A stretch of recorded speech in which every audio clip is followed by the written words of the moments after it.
मुंबई विमानतळावर आता राहुल गांधी हे पोहोचलेले आहेत। भिवंडी कोर्टामध्ये सकाळी 11:30च्या दरम्यान ते पोहोचतील। नवे जामीनदार कोण असणार याकडे लक्ष लागलेलं आहे।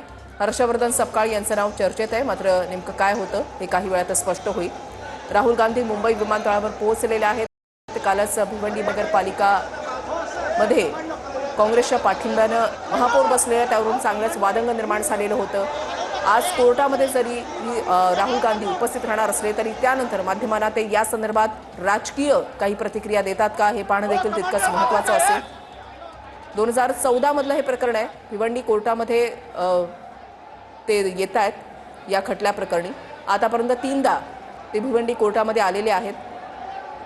ठिकठिकाणी जर आपण पाहिलं तर बॅनरबाजी करण्यात आलेली आहे आणि काँग्रेसचे सर्वच महत्त्वाचे नेते, वरिष्ठ नेते जे आहेत ते मुंबई विमानतळावर त्यांच्या स्वागतासाठी या ठिकाणी आलेले होते। राहुल गांधी आज भिवंडी सत्र न्यायालयामध्ये हजर राहत आहेत। 2014 मध्ये लोकसभा निवडणुकीच्या वेळेला त्यांनी RSSवर टीका टिप्पणी केलेली होती आणि त्याच मुद्द्यावरून त्यांच्यावर गुन्हा दाखल झालेला होता। तेव्हापासून ही सुनावणी जी आहे ती सुरू आहे। 9 वर्ष झालेली आहेत ही सुनावणी जी आहे ती सुरू आहे। मागच्या वेळेला चाकूरकर जे आहेत ते त्यांचे जामीनदार होते, मात्र त्यांचं निधन मागच्या वर्षी झालं, शिवराज पाटील चाकूरकर यांचं, आणि त्यामुळे आता नवे जामीनदार याच्या संदर्भात आज कोर्टामध्ये नेमकं काय होतं हे पाहणं देखील महत्त्वाचं असेल। हर्षवर्धन सपकाळ यांचं नाव चर्चेत आहे।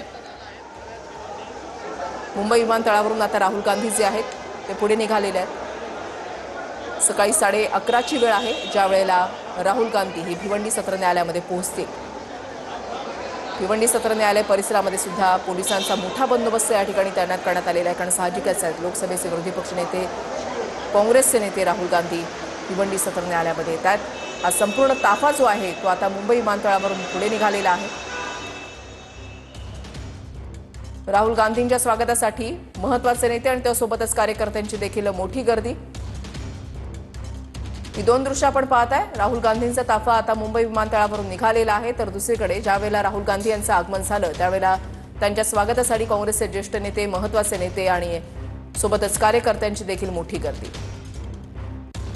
सकाळी 11:30 वाजता भिवंडी सत्र न्यायालयामध्ये त्यानंतर RSSच्या कार्यकर्त्यांकडून त्यांच्या विरोधात कोर्टामध्ये मानहानीचा दावा दाखल करण्यात आला होता आणि RSSच्या संबंधित मानहानी प्रकरणामध्ये काँग्रेसचे खासदार आणि लोकसभेतील विरोधी पक्ष नेते राहुल गांधी हे आता ठाणे जिल्ह्यातील भिवंडी इथल्या दंडाधिकारी न्यायालयामध्ये आज हजर होणार आहे। ही सगळी दृश्य आपण पाहतो बघा। राहुल गांधींचा ताफा या ठिकाणाहून जातोय। मागे वर्षाताई बसलेल्या आहेत आणि त्यासोबतच असलम शेख आहेत, इतर मान्यवर पदाधिकारी सुद्धा या गाडीमध्ये आहेत। सगळ्यात महत्त्वाचं म्हणजे राहुल गांधी यांच्या वक्तव्यावर आक्षेप घेत RSS कार्यकर्त्यांनी त्यांच्या विरोधात मानहानीचा दावा दाखल केलेला आहे। एअरपोर्टचा संपूर्ण परिसर सध्या झिरो ट्रॅफिकिंग केला आहे। पोलिसांचा मोठा बंदोबस्त आपल्या संपूर्ण भागामध्ये सध्या पाहायला मिळतो आणि ही सगळी दृश्य जर पाहिली तर आपल्या लक्षात येतं की आता बँड्राच्या दिशेनं म्हणजे मातोश्रीच्या दिशेनं ते PKC चुनाभट्टी फ्लायओव्हर आणि मग पुढे भिवंडीच्या मार्गे प्रस्थान करतील। 11:30 वाजता न्यायालयामध्ये दाखल होतील। कॅमेरा पर्सन रोहन पवारसह गिरीश गायकवाड, TV9 मराठी, मुंबई।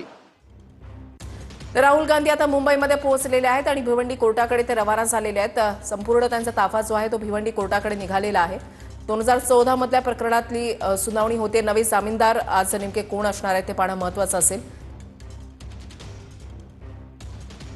शिवाजीराव पाटील चाकूरकर हे त्यांचे जामीनदार होते, मात्र मागच्या वर्षी त्यांचं निधन झालं आणि त्यानंतर आता नवे जामीनदार जे आहेत ते कोण असतील याची चर्चा सध्या सुरू आहे।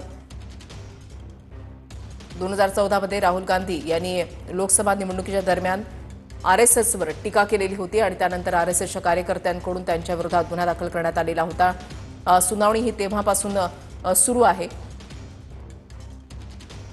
आणि आता पुन्हा एकदा राहुल गांधी हे मुंबईमध्ये या सुनावणीसाठी आलेले आहेत। याआधी 3 वेळा ते भिवंडी कोर्टामध्ये हजर झालेले आहेत।